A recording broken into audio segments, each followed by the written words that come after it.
बहुत से अभ्यर्थी हमारे इसलिए परेशान हैं क्योंकि 20,000 के आसपास ये टोटल जो परीक्षा देने वाले थे, बाद में 556 का एक अलग विवाद पड़ गया, वो सुप्रीम कोर्ट में है। सुप्रीम कोर्ट में एक डिफरेंट याचिका, हालांकि दोनों याचिकाएं क्लब हो गई हैं, लेकिन डिफरेंट याचिका में जो पैरा नंबर 33, 34 का था, वो दोनों पे अब पहले एक रोक लगी थी, अब दोनों पे लग गई।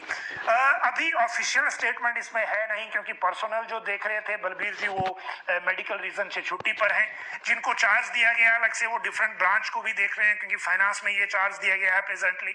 और अभी तक सिचुएशन ये है कि जो सुप्रीम कोर्ट, क्योंकि सुप्रीम कोर्ट में राज्य सरकार की तरफ से रिप्लाई फाइल नहीं हुआ था, और हमीरपुर कर्मचारी चयन आयोग को ही कह दिया था कि वो सरकार की तरफ से भी स्टैंड वही क्लियर कर दें, उनको ही एक सीनियर एडवोकेट भी लेके दिए थे।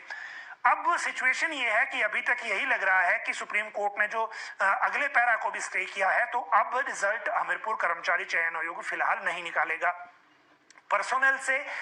जब एसीएस फाइनेंस से अगर कोई बात हमारी हुई तो उसकी अपडेट आपको देंगे अलग से, लेकिन अभी यही लग रहा है कि ये स्टे जो है वो उसमें फंस गया है, और अब 14 तारीख से पहले इसके रिजल्ट घोषित होने को लेकर असमंजस है, क्योंकि पहले भी आयोग ने यही कहा था कि हम 15 से पहले नतीजा नहीं निकाल पाएंगे। लेकिन अब क्योंकि सुप्रीम कोर्ट भी बीच में आ गया है, तो नेचुरली इसमें मुझे लगता नहीं कि चुनाव से पहले ये रिजल्ट वाली बात आएगी। हालांकि रिजल्ट आ जाता, बाकी सारी चीजें, तो चुनाव घोषणा के दौरान जब एक बार कोड लग जाएगा तो नियुक्तियां वैसे भी नहीं हो पाएंगी। लेकिन फिर भी अभी देख लेते हैं, जब तक इनसे ऑफिशियली बात हो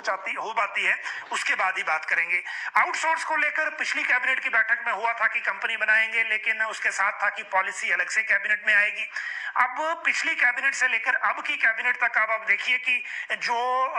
स्किल डेवलपमेंट कॉर्पोरेशन है, जिसके यहाँ कंपनी बननी है, उनके जो सेक्रेटरी हैं, उनसे आज हमने बात की, अमिताभ अवस्थी थे, तो उन्होंने कहा कि उन्हें अभी तक कोई कम्युनिकेशन नहीं मिला है कि स्किल डेवलपमेंट कॉर्पोरेशन को किस तरह से बदलना है और कंपनी किस तरह से बनानी है। उन्होंने अपने पास पूरी तैयारी कर रखी है, हरियाणा से सारे कागज भी मंगवा लिए हैं, वो कंपनी में इसको बदल देंगे, लेकिन अभी तक उन्हें ऑफिशियली कन्वे नहीं हुआ है। तो मतलब ये हुआ कि जब इसके बारे में फिर जीएडी में पता किया गया, तो उन्होंने कहा कि जी अगली कैबिनेट में यानी कि 6 तारीख को फिर से इसको डिस्कस करने को कहा गया है पॉलिसी के साथ। पहले सिर्फ ये कहा था कि कंपनी बनेगी, अब अगली कैबिनेट में बोल रहे हैं कि पॉलिसी के साथ। लेकिन यहाँ फिर से वही सवाल कि अगर अगली कैबिनेट में भी इसको लगना है और उसके बाद कन्वे होना है, तो फिर क्या चुनाव से पहले इनको सिक्योरिटी जॉब की मिलेगी या नहीं? क्योंकि बहुत सारे विभाग कम्युनिकेशन को नहीं मानते एट द 11th आवर, और फिर जिन जिन जगह प्रोजेक्ट लगभग पूरे हो रहे हैं वहां कर्मचारियों को लेकर संकट हो जाएगा।